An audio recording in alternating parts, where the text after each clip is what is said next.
ఏలూరు జిల్లా దెందులూరు నియోజకవర్గంలో టీడీపీ నాయకులు బరితెగించారు. కొత్తపల్లిలో మాగంటి లక్ష్మీరత్న దుర్గా అనే మహిళకు చెందిన 4 ఎకరాల పొలంపై కన్నేసి అందులోని కొబ్బరికాయలు అక్రమంగా తరలిస్తున్నారు.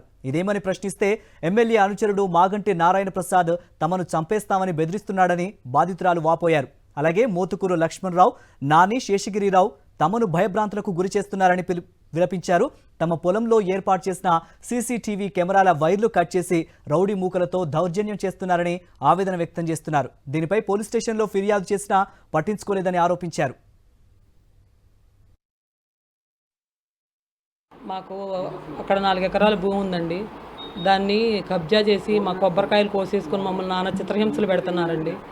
మాగంటి మిల్లిబాబు గారు, మోతుకూరు లక్ష్మణరావు గారు, మోతుకూరు నాని గారు, మోతుకూరు శాస్త్రి గారు ఇంకా కొంతమంది రౌడీలను వేసుకొని వచ్చారండి. అవి వీడియోలు, సీసీ ఫుటేజెస్లు అన్నీ మా దగ్గర ఉన్నాయండి. మా సీసీ కెమెరాలు కట్ చేశారండి.